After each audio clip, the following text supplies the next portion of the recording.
ఈరోజు మనము శ్రీల ప్రభుపాదుల వారిచే వచించబడినటువంటి శ్రీమద్ భాగవతంలో మొదటి స్కందము 15వ అధ్యాయము 4 మరియు 5 శ్లోకాల నుంచి చర్చిస్తున్నాం.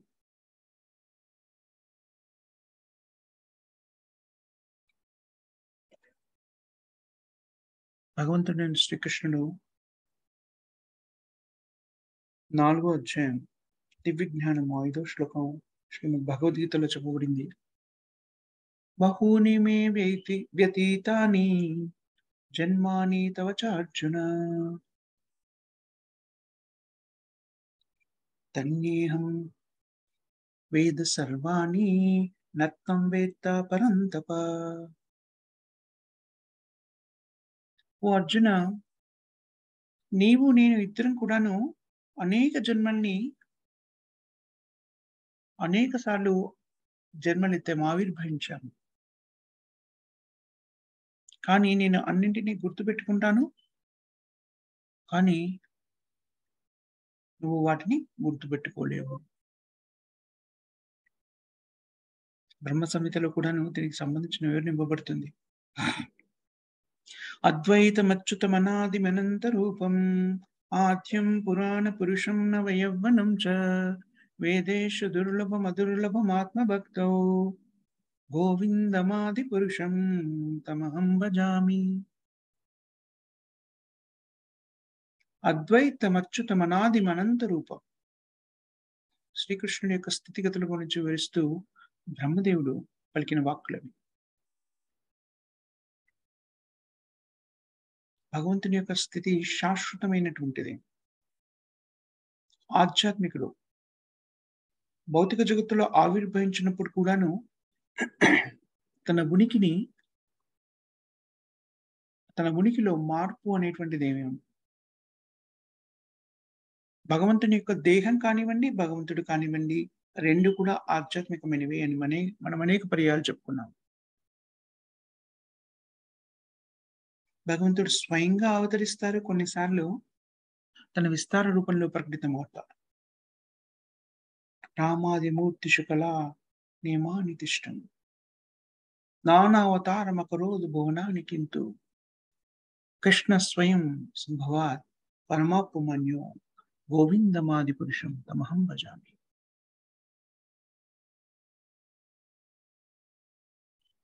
శ్రీకృష్ణుడు రామాది మూర్తిరషు, భగవంతుడైన శ్రీకృష్ణుడు అనేక రూపాల్లో ప్రకటితమవుతుంటాడు. అందులో పురుషావతారాల్లో చెప్పబడినటువంటి స్వయం ప్రకాశకాలు, స్వయం విస్తార రూపాలు కొన్ని.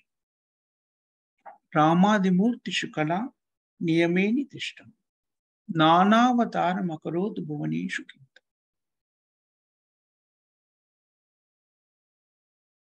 భగవంతుడైన శ్రీకృష్ణుడు గోవిందుడు రకరకాల అవతారాల్లో రాముడిగా, నృసింహుడిగా, వామనుడిగా,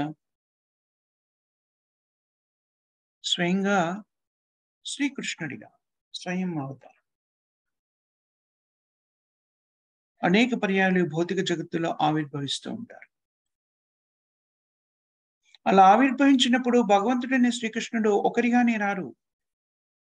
అతనితో పాటు తన పరివారాన్నంతా కూడాను, పార్షదులందరినీ కూడా తీసుకొని వచ్చేస్తారు.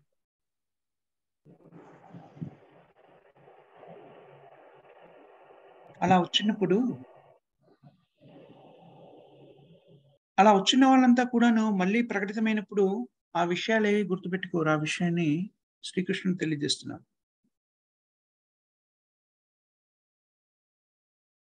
యజ్జద్విభూతం సాత్వం శ్రీమదూర్జితం ఏవవా.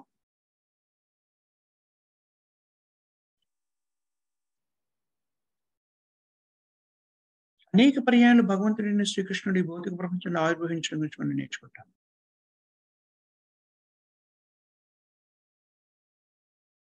అలా ఆవిర్భవించినప్పుడు తనతో పాటు ఆవిర్భవించే వాళ్ళు చాలా శుద్ధ భక్తులైన వాళ్ళు, భగవంతుని యొక్క సాన్నిహిత్యంలో ఉండేటువంటి సహచరులు ఎవరైతే ఉంటారో భగవంతునితో పాటు ఆవిర్భవిస్తారు. అలాగే అర్జునుడు కూడాను భగవంతుడైన శ్రీకృష్ణుడు ఆవిర్భవించిన ప్రతిసారి కూడా ప్రకటితమవుతారు.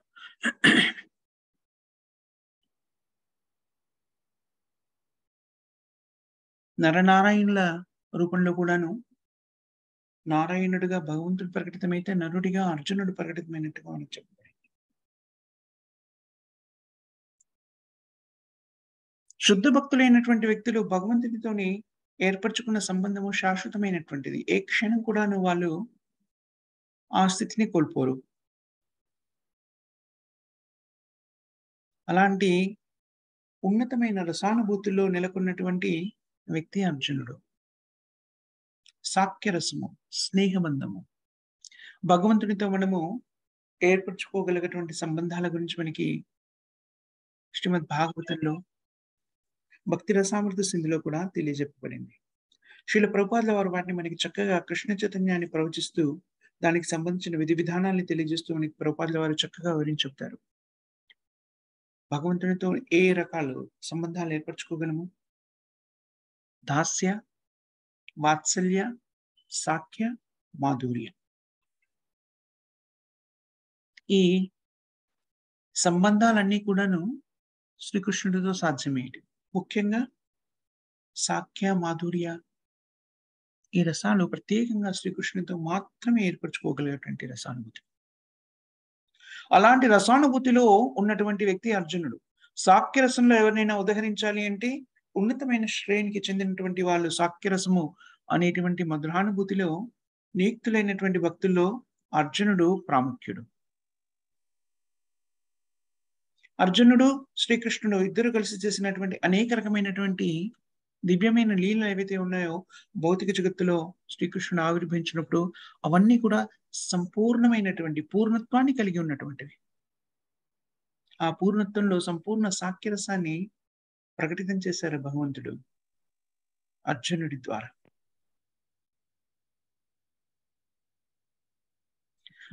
శ్రీకృష్ణుడు మనందరికీ కూడా వరప్రదాతయే.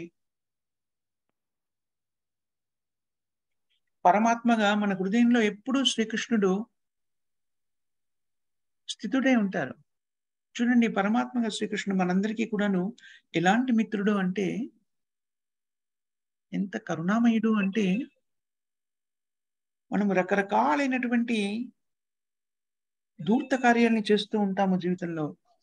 ఈ ఒక్క జీవితంలోనే కాదు, అనేక జీవితాల్ని పొందినప్పుడు రకరకాలైనటువంటి యోనులలో ప్రకటితమైనప్పుడు కూడాను మనం అనేక రకమైనటువంటి కార్యక్రమాల్లో నిమగ్నమవుతాం.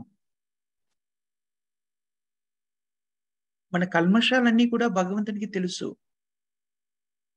అయినా సరే మనని వదిలిపెట్టకుండా ప్రేమిస్తున్నటువంటి ఏకైక వ్యక్తి భగవంతుడైన శ్రీకృష్ణుడు. చూడండి, మనం ఎన్ని రకాల కల్మషాలతో కూడుకున్నామో, ఎన్ని రకాల అపరాధాలు చేసామో శ్రీకృష్ణుడికి తెలియదని కాదు, అన్నీ తెలుసు. అయినా సరే మనతో పాటు అనుక్షణం ఉంటారు పరమాత్మగా. చూడండి, శ్రీకృష్ణుడు కేవలము జీవాత్మ మానవ శరీరాన్ని పొందినప్పుడే కాదు, మానవ శరీరాన్ని దేవతా శరీరాన్ని పొందినప్పుడే నేను నీతో ఉంటాను అని లేదు. అనుక్షణము మన కుకర్మల మూలంగా జీవాత్మలు పందిగా కూడా పుట్టవచ్చును. పందిగా, కుక్కగా, పిల్లిగా, అన్నింటిలో కూడాను పందిగా పుట్టినా కూడాను మనతో పాటు పరమాత్మ స్థితుడే ఉంటున్నాడు. చూడండి, ఎంతటి దయార్థ హృదయుడు.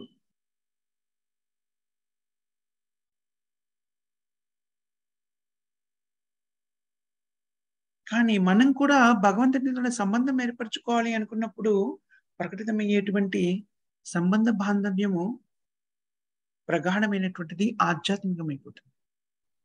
ఎప్పుడు కూడా మన మన బంధం భగవంతుడితో ఆధ్యాత్మికమైనది. కానీ భగవంతుడికి విముఖంగా ఉన్నప్పుడు, మనం భౌతిక జీవితంలో అనేక శరీరాల్ని పొందినప్పుడు కూడా భగవంతుడు మనతో పాటే ఉంటున్నారు పరమాత్మగా. కానీ శుద్ధీకరించబడిన తర్వాత శుద్ధ స్థితిలో భగవత్ సేవలో నియుక్తమైనప్పుడు జీవాత్మ భగవంతునితో 4 రకాల సంబంధాలు ఏర్పరచుకోగలుగుతుంది. దాస్య, వాత్సల్య, సాఖ్య, మాధుర్య.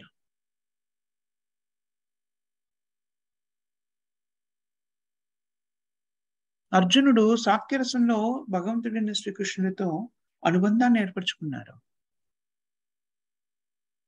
భౌతిక జగత్తులో లీలా ప్రకటితం లీలావతారంగా శ్రీకృష్ణుడు ప్రకటితమైనప్పుడు అర్జునుడు శ్రీకృష్ణుడితో పాటు ప్రకటితమయ్యారు. సాక్యరస సంబంధాన్ని, ఆ రసానుభూతిని ఇద్దరూ కూడాను చక్కగా అనుభూతి చెందారు. ఆ రసానుభూతిని అనుభూతి చెందడం కోసమని దాన్ని ద్విగుణీకృతం చేయడానికి శ్రీకృష్ణ భగవానుడు స్వయంగా కుటుంబ బంధుత్వాన్ని కూడా ఏర్పరచుకున్నారు అర్జునుడితోనే. సుభద్రా కళ్యాణం ద్వారా. సుభద్రని అర్జునుడితో వివాహం జరిపించి కుటుంబ సంబంధం, బాంధవ్యం కూడా ఏర్పరచుకున్నాడు.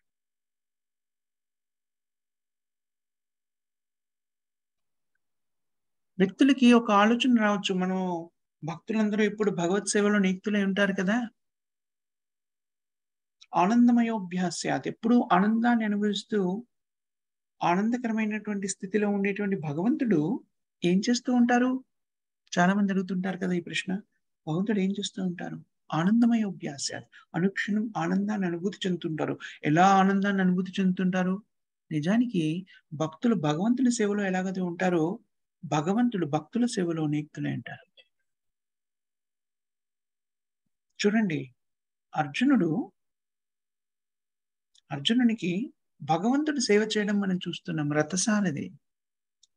చాలా నూన్యమైనటువంటి స్థితి రథసారథి అంటే. తన భక్తుడి కోసమని భగవంతుడు స్వయంగా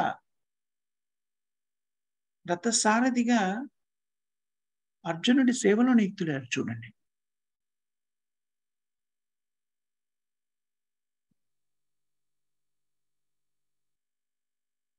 భగవంతుడు ఎంత కరుణామయుడు అంటే చూడండి, మనం చెప్పుకున్నాం కదా! బద్ధ జీవితంలో ఉన్న జీవాత్మని కూడాను అనుక్షణం పరిరక్షిస్తుంటాడు. ఆ జీవాత్మతో పాటు ఉండి. ఎంత హేయమైనటువంటి జీవనాన్ని గడపడానికి సిద్ధపడిన జీవాత్మని కూడాను భగవంతుడు వదిలిపెట్టడం లేదు. అనుకోవచ్చు కదా! ఇలా కూడా నిర్ణయించొచ్చు కదా భగవంతుడు. కర్మ అంతా కూడా మనం నేర్చుకుంటాము. కర్మ అనేటువంటిది మానవ శరీరాన్ని పొందినప్పుడే కర్మ అనేటువంటిది ఆవిర్భావం అవుతుంది. తర్వాతి జీవులలో, తర్వాతి యోనులలో కర్మ అనేటువంటిది ఉండదు అని మనం నేర్చుకుంటాం. అలాంటప్పుడు శ్రీకృష్ణుడు పరమాత్మగా వాళ్ళలో ఉండక్కర్లేదు. అలా కూడా నిర్ణయించుకోవచ్చు కదా! మీరు మనుష్య శరీరంలో ఉన్నప్పుడు నేను ప్రకటితమవుతాను. మీతో పాటు పరమాత్మగా ఉంటాను. ఆ తర్వాత మీరు ధరించే మనుష్య శరీరము, ఆ పై శరీరాలు ఉన్నప్పుడే ఉంటాను. తర్వాతి యోనుల్లో ఇంకా నేను ప్రకటితం కాను. అహేయమైన స్థితులన్నీ మీరే పొందండి అని వదిలివేయవచ్చును. కానీ ఎంతటి కరుణామయుడు చూడండి. మనం ఎలా ఉన్నా సరే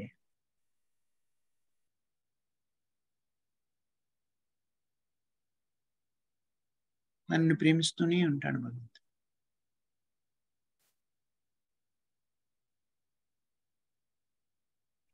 మరి మామూలుగా బద్ధ జీవితంలో ఉండి భగవంతునికి విరుద్ధంగా జీవితాన్ని గడపాలి అనుకున్నటువంటి బద్ధ జీవులది వదిలిపెట్టకుండా ప్రేమిస్తున్న భగవంతుడు భక్తియుక్త సేవలో నియుక్తులైనటువంటి భక్తుల్ని ఎలా ప్రేమిస్తారింకా? స్వయంగా వాళ్ళ సేవలో నియుక్తులవుతారు భగవంతుడు చూడండి.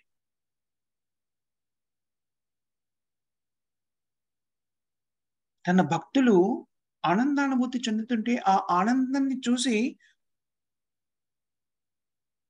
ఎన్నో రెట్ల ఆనందాన్ని భగవంతుడు పొందుతారు. సేవలో నియుక్తుడైన అర్జునుడికి రథసారథిగా ఉండి, అలాగే పాండవులు రాజ్యాభిషిక్తులైనప్పుడు అమిత ఆనందానికి లోనయ్యారు శ్రీకృష్ణ భగవానుడు. విషయాలన్నీ కూడాను అర్జునుడికి అలా గుర్తొస్తున్నాయి.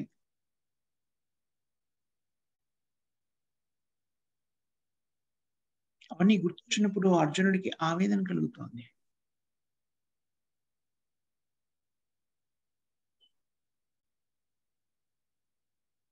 అలాంటి స్థితిలో ధర్మరాజు అడిగినటువంటి ప్రశ్నలన్నిటికిని ఇప్పుడు సమాధానం చెప్తున్నాడు అర్జునుడు. ఎలాంటి నిర్వేదమైన స్థితిలో ఉన్నాడు అంటే చూడండి, ఇక్కడ ధర్మరాజుని రాజా అని సంబోధించారు. ఒక నిర్లిప్తమైనటువంటి అవస్థలో ఉన్నారు. నిర్లిప్తమైనటువంటి ఒక ప్రత్యేకమైన అవస్థలో ఉన్నారు. శూన్యాయుతం జగత్ సర్వం గోవింద విరహేణ.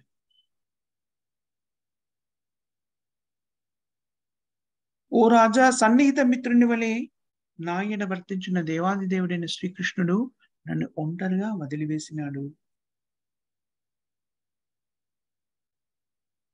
అలా జరిగినప్పుడు ఏం జరిగింది? ఆవేదన చెందుతూనే ఇంకో ముఖ్యమైన ఒక విషయాన్ని వ్యక్తీకరించాడు అర్జునుడు ఇక్కడ.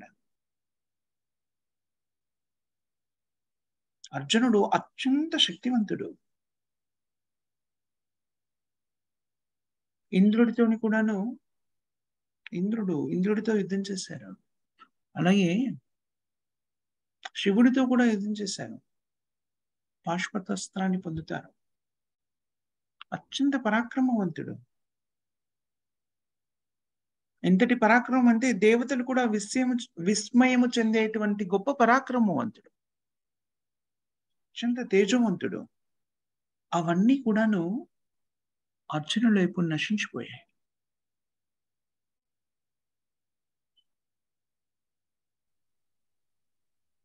భౌతిక జీవన విధానంలో కూరుకుపోయినటువంటి జీవాత్మలన్నీ కూడాను తాము పొందుతున్నవన్నీ కూడాను తమ స్వశక్తితో పొందుతున్నామనే భావనలో ఉంటారు. అవన్నీ కూడాను ఎలా మనకు లభిస్తున్నాయి? పరమాత్మగా మన హృదయంలో స్థిరపడి భగవంతుడు నిర్దేశించి మనకు కావలసినన్ని సమకూరుస్తున్నాడు కాబట్టే మనకి అవి లభ్యమవుతున్నాయి. కోరుకోవడం వరకే మనకున్నటువంటి స్వతంత్రత. ఆ తర్వాత ఆ కోరిక సఫలీకృతం అవ్వాలి అంటే భగవంతుని అనుగ్రహతోనే సాధ్యమవుతుంది. షడైశ్వర్యాల్లో పరిపూర్ణులు ఎవరు కాలేకపోయినా కొన్నింటిలో కొంత పరిపూర్ణతను సిద్ధించుకున్నట్టుగా భౌతిక జగత్తులో మనకి కనబడుతుంది. సాపేక్షంగా, రిలేటివ్ ట్రూత్. కొందరికన్నా కొందరు ఎక్కువగాను. కొందరు ఐశ్వర్యంలో గొప్పగా ఉండవచ్చు, కొందరు శక్తివంతులై ఉండవచ్చు, కొందరు అత్యంత సౌందర్యవంతులై ఉండవచ్చును, కొందరు అత్యంత పరిజ్ఞానాన్ని కలిగి ఉన్నటువంటి వాళ్ళు కూడా ఉండవచ్చు. అలాంటి వాళ్ళందరి యొక్క శక్తి ఎక్కడి నుంచి వస్తుంది? భగవంతుడైన శ్రీకృష్ణు నుంచే వస్తుంది. యద్యద్ విభూతి మత్సత్వం.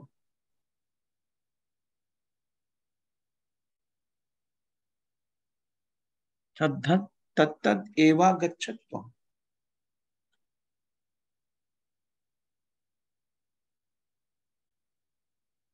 ఆ విభూతి ఏవైతే గొప్ప శక్తులుగా మనము పరిగణిస్తామో ఆ శక్తులన్నీ కూడాను భగవంతుని కృపచే మాత్రమే ప్రకటితమవుతాయి. అందుకని ఏ జీవాత్మ కూడాను స్వతంత్రులు కారు. భౌతిక జగత్తులో కానీ, ఆధ్యాత్మిక జగత్తులో కానీ భగవంతుని కృప లేకుండా, భగవంతునికి విభిన్నంగా ఎవ్వరు కూడా సంపూర్ణ స్వతంత్రాన్ని కలిగి ఉండలేరు.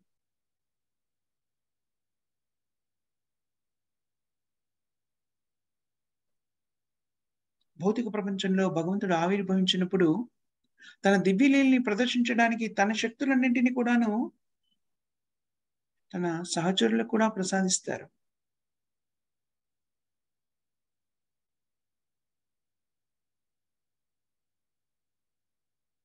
దాన్ని మనము అర్జునుడి విషయంలో చూస్తాము. కొన్నిసార్లు భగవద్భక్తులు ఆవిర్భవించినప్పుడు భగవంతుడు స్వయంగా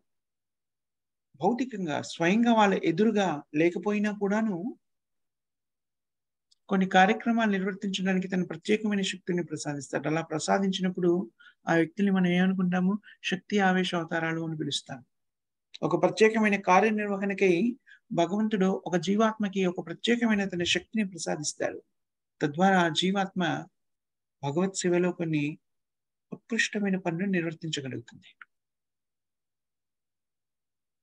మనం అనేక పర్యాలు చెప్పుకున్నాం. శ్రీల ప్రభుపాదుల వారు అలాంటి ఒక గొప్ప భక్తుడు అని. అలాగే ఇక్కడ చాలా చక్కగా వివరించబడింది ఏమిటి అంటే, భగవంతునితో పాటు ఆవిర్భవించినటువంటి భక్తులు ఎవరైతే ఉంటారో, తన దివ్య లీలల్ని ప్రదర్శింపజేయడానికి వాళ్ళకు కూడాను భగవంతుడు శక్తులను ప్రసాదిస్తారు.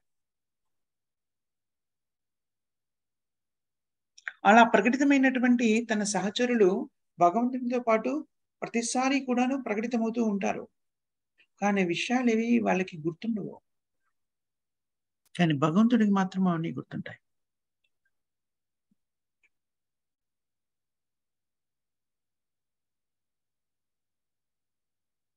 చూడండి, ఏ శక్తులనైనా భగవంతుడు ఇచ్చినప్పుడే మనం పొందగలుగుతాము. ఎంతవరకు అంటే చూడండి, అర్జునుడికి కూడాను అమోఘమైన శక్తిని భగవంతుడు ప్రసాదించారు. ఒకసారి ఇయ్యనన్నా, ఒకసారి ఇయ్యనా.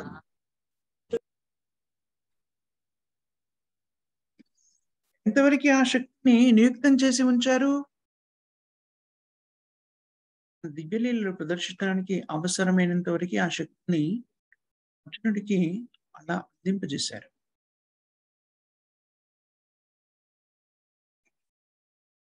ఎప్పుడైతే భగవంతుడు దేనికోసమని యదా యదా హి ధర్మస్య గ్లానిర్భవతి భారత అభ్యుత్థానమధర్మస్య స్వలోక్యానాం సృజామ్యహం పవిత్రాణాయ సాధూనాం వినాశాయ దుష్కృతాం ధర్మ సంస్థాపనార్థాయ సంభవామి యుగే యుగే. ధర్మాన్ని పునఃస్థాపించడానికి భగవంతుడు ఎప్పుడైతే ప్రకటితమయ్యారో అప్పుడు తన సహచరులకి ఎంత శక్తులు కావాలో అంత శక్తుల్ని ప్రసాదించారు. ఎప్పుడైతే భగవంతుని యొక్క దివ్య కారుణ్యం పూర్తయిపోయిందో ఆ శక్తులన్నీ ఉపసంహరించుకున్నాడు. చూడండి, అర్జునుడి విషయంలో అది మనకి స్పష్టంగా తెలుస్తుంది. అర్జునుడు స్వయంగా చెప్తున్నాడు ఏమని? దేవతలు కూడా అచ్చెరు పొందినటువంటి నా దివ్యమైన శక్తులు కానివ్వండి, తేజస్సు కానివ్వండి, అవి నా నుంచి దూరం అయిపోయాయి.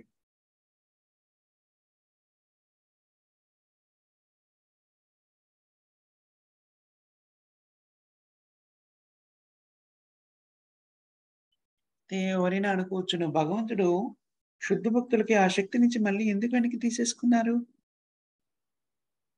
ఈ శక్తులన్నీ కూడా ఎందుకు ఇవ్వబడ్డాయి? ఒక కార్యనిర్వహణ కోసమని ఇవ్వబడ్డాయి.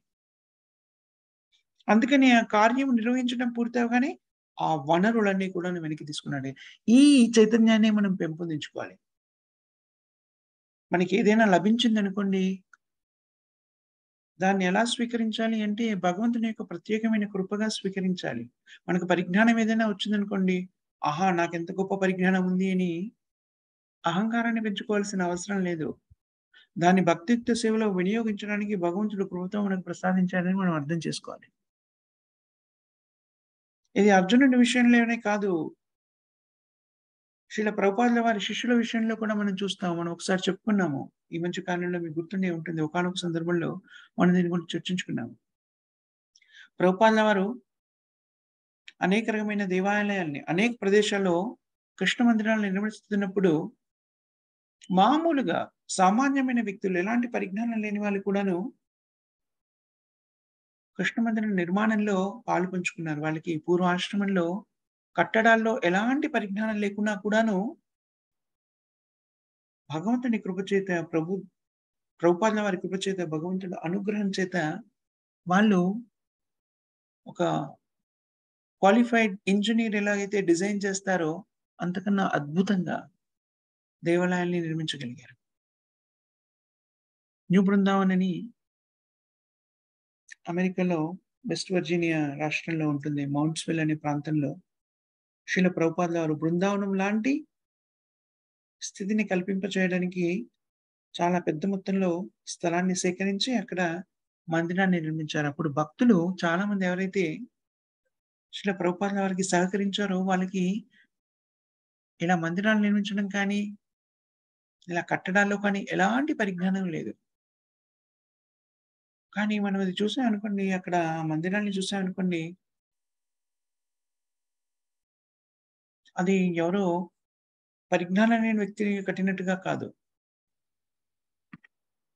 మంచి పరిజ్ఞానం ఉన్నటువంటి ఒక ఇంజినీర్ కట్టినట్టుగా కనిపిస్తాయి.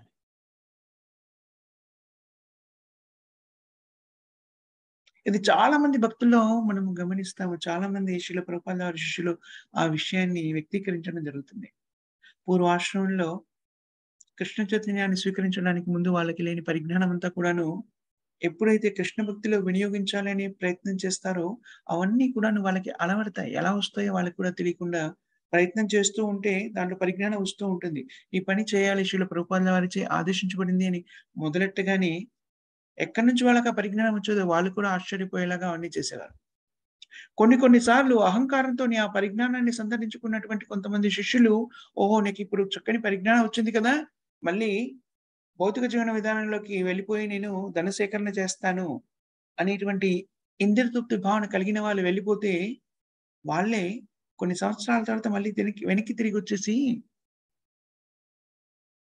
చెప్పిన విషయాలు, వాళ్ళ అనుభూతుల్ని పంచుకున్న విషయాల్ని మనం చూడొచ్చు. వాళ్ళేమని చెప్తారు అంటే, "అలా వెళ్ళిపోయాను. అహంకారంతోని ఆ పరిజ్ఞానం ఏదైతే లభించిందో, దాన్ని ఇంద్రియతృప్తికి వినియోగిద్దామని, అది మెల్లిమెల్లిగా నాలో నశించిపోయింది. ఎవరు కూడా ఆదరించడం మానేశారు. అప్పుడు నాకర్థమైపోయింది ఇదంతా కూడాను నా ప్రజ్ఞ కాదు. భగవంతుడిచే శ్రీల ప్రభుపాదుల వారి కృపచే భగవంతుడిచే ప్రసాదించబడినటువంటి ఈ ప్రజ్ఞ కేవలము భగవద్భక్తిలో వినియోగించడానికే ఇది నాకివ్వబడింది అని అవగతం చేసుకున్నాను" అని వెనక్కి వచ్చిన వాళ్ళు చాలా మంది చెప్పినన్ని మనం గమనిస్తాం.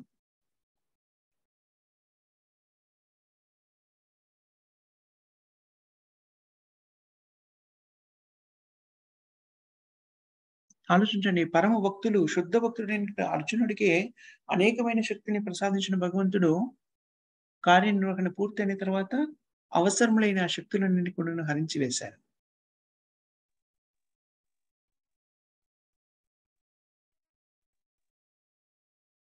అర్జునుడు లాంటి గొప్ప భక్తుడు. దేవతలందరూ కూడా సురులు. సురులు అంటే దేవతలు, సురులు అంటే అందరూ కూడాను నారాయణుడు, విష్ణుని భక్తిలో స్థిరపడి ఉన్నారు. భగవత్ సేవలో నియుక్తులైన వాళ్ళు దేవతలందరూ కూడా. వాళ్ళకివ్వబడిన శక్తులు కూడాను వాళ్ళ కాల పరిమితి పూర్తి అవ్వగానే ఆ శక్తులన్నీ కూడాను నశించిపోతాయి. అలాంటి గొప్ప స్థితిలో ఉన్నటువంటి భక్తులు కానీ, దేవతలు కానీ వాళ్ళకిచ్చిన శక్తుల్ని భగవంతుడు కార్యనిర్వహణ పూర్తయిన తర్వాత వెనక్కి తీసుకున్నప్పుడు మామూలు మనుషుల గురించి ప్రత్యేకంగా చెప్పాల్సిన అవసరం లేదు.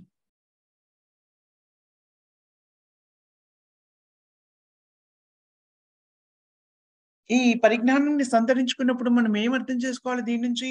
మనకున్న శక్తియుక్తులన్నీ కూడా భగవంతునిచే ప్రసాదించబడ్డాయి. గొప్ప నటులయ్యుండవచ్చు మీరు, గొప్ప వక్తలయ్యుండవచ్చు, గొప్ప చిత్రకారులయ్యుండవచ్చు, అద్భుతమైన సౌందర్యాన్ని కలిగి ఉండవచ్చును, గొప్ప ఐశ్వర్యాన్ని కలిగి ఉండవచ్చును, కీర్తి ప్రతిష్టల్ని కలిగి ఉండవచ్చును. అవన్నీ కూడాను మన స్వయం శక్తులుగా భావించకూడదు. అది దేనికి కారణభూతం అవుతది? గర్వితులం అవ్వడానికి కారణభూతమవుతుంది. పోనీ అది సత్యమా అనుకున్నా కూడాను దాంట్లో కొంచెం ఆహ్, అంగీకరించవలసినది ఏదైనా ఉంటుంది. నిజానికి అది సత్యం కూడా కాదు. కేవలం అదంతా కూడాను మన గర్వానికి కారణభూతమవుతుంది. ఎందుకనంటే ఆ శక్తులన్నీ కూడాను భగవంతునిచే ప్రసాదించబడినవి. క్షణంలో అలా వెళ్ళిపోతాయి. చూస్తూ ఉంటాము. చాలా మంది విషయాల్లో అది జరుగుతుంది.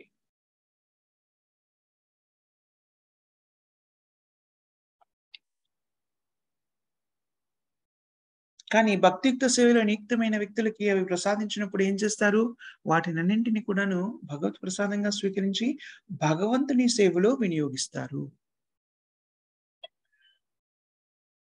ఎందుకనంటే మనం చూస్తూ ఉంటాం కదా! చాలా ఆరోగ్యవంతంగా ఉన్నాము అనుకుంటాం కదా! ఎవరో చెప్పారు. ఎక్కడ విన్నాను నేనది? మన మాతాజీస్ అండ్ ప్రభుజీస్ ఇక్కడే చెప్పారా? ఎవరో భక్తులు ఈ మధ్య కాలంలో నేను షేర్ చేసుకున్నాను. ఇంతకి ఇంత ఇంత ఈ 2, 3 రోజుల్లోనే ఎవరో భక్తులు మన గ్రూప్‌లోనే ఎవరో షేర్ చేసుకున్నారు కదా! సంబంధీకులైన వ్యక్తికి పక్షవాతం రావడము, ఏం చేయాలో తెలియని స్థితిలో భగవంతుడి మీదనే పూర్తిగా ఆధారపడి భగవన్నామాన్ని స్మరిస్తూ ఉంటేను, అతి శీఘ్రంగా దాన్ని చెందుతున్న విషయం గురించి. చూడండి మనకి మామూలుగా కాళ్ళు, చేతులు ఇవన్నీ కూడా ఉన్నాయి కదా! ఇవన్నీ కూడాను భగవంతుడు మనకు ప్రసాదించినటువంటి వరాలు. ఏ క్షణంలో అయినా వీటిని వెనక్కి తీసుకునేటువంటి శక్తి భగవంతునికుంది. తీసుకోగలడు కూడాను. అందుకని మనకున్న శక్తులన్నీ కూడాను మనము స్వయంగా సంపాదించుకునేవనేటువంటి గర్వాన్ని వదిలేసి నిజంగా ఈ శక్తులన్నీ కూడా భగవంతునిచే ప్రసాదించబడినవని తెలుసుకోవాలి. మనం అనేక పర్యాయాలు చెప్పుకుంటాం కదా! నా కుటుంబము, నా భార్య, నా భర్త, నా పిల్లలు, నా తల్లిదండ్రులు ఇవన్నీ కూడా మనకి భగవంతుడు సమకూర్చారు. మనం చూస్తూ ఉన్నాం దైనందిన జీవితంలో ఏ క్షణంలో అయినా మనది అనుకున్న వస్తువు త్రుటిలో మన నుంచి దూరం అయిపోవచ్చును.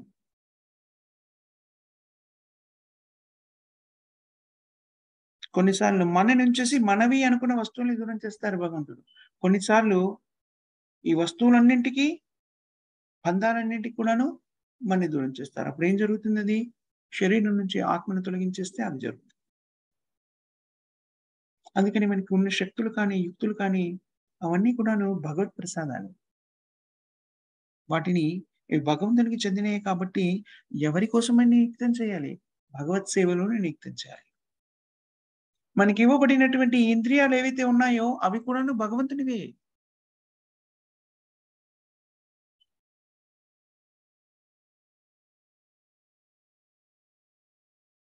అందుకని ఇంద్రియాలకు అధిపతి ఎవరు? భగవంతుడైన శ్రీకృష్ణుడే.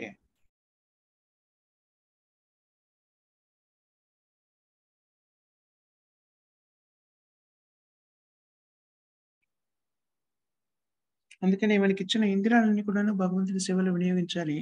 దాంట్లో చాలా ప్రాముఖ్యమైనటువంటి ఇంద్రియం ఏదని చెప్తున్నారు భగవంతుడు? జిహ్వ. భగవత్ సేవ జిహ్వ ద్వారా ఆరంభమవుతుంది అని కూడా భగవంతుడు నివేదిస్తున్నారు. సేవోన్ముఖో హి జిహ్వాదు. నాలుక ద్వారా భగవత్ సేవ ఆరంభమవుతుంది జిహ్వ. 2 పనులు చేస్తుంది కదా నాలుక. రుచి చూడడము, మాట్లాడడం.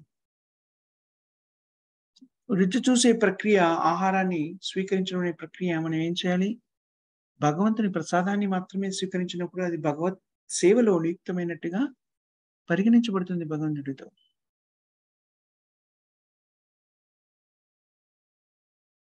అలాగే మనం సంభాషించేటువంటి అన్నింటిని కూడాను కృష్ణుని కేంద్ర బిందువుగా పెట్టుకొని సంభాషించామనుకోండి. అంతా కూడా నాలుకని పూర్తిగా భగవత్ సేవలో వినియోగించిన వాళ్ళమవుతాం. ఇంద్రియాలన్నిటికి అధిపతి హృషికేశ సేవనం భక్తి. హృషికేశ. హృషిక అంటే ఇంద్రియము.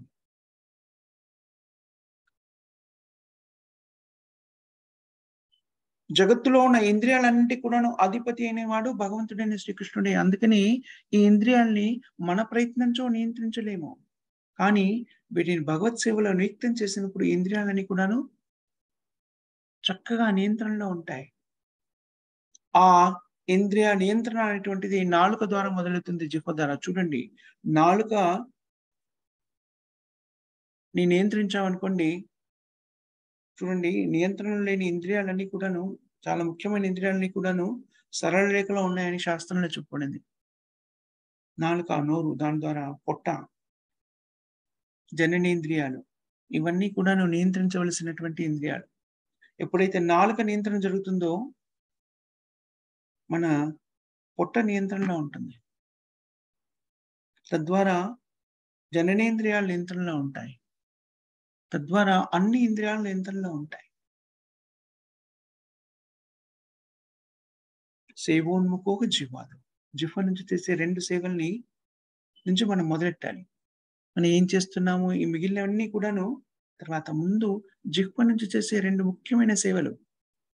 స్వీకరించే ఆహారము కేవలం కృష్ణ ప్రసాదాన్నే స్వీకరించడం. ఇంకొక సేవ భగవన్నామాన్ని స్మరించడం. హరే కృష్ణ, కృష్ణ కృష్ణ హరే హరే, హరే రామ, రామ రామ హరే హరే. జిహ్వతో చేయబడేటువంటి ఈ 2 సేవలని మనము సక్రమంగా నిర్వర్తించినట్టయితే అతి శీఘ్రంగా భగవద్భక్తిలో స్థిరపడగలుగుతాము. భగవద్భక్తిలో స్థిరపడ్డప్పుడు అలాంటి చైతన్యాన్ని పెంపొందించుకున్నప్పుడు భగవంతుడైన శ్రీకృష్ణుడు మనకి ప్రత్యేకమైనటువంటి సేవల్లో ఒకసారి మనము శరణాగతి పొంది భగవత్ సేవలో నియుక్తులం కావాలి అనుకున్నప్పుడు ఇంకా శ్రీకృష్ణుడే ఆధ్యాత్మిక ఆచార్యుడి ద్వారా మనం ఎలా వినియోగించబడాలో నిర్దేశిస్తారు. అందుకు కావలసిన పరిజ్ఞానాన్ని కూడాను భగవంతుడిస్తారు.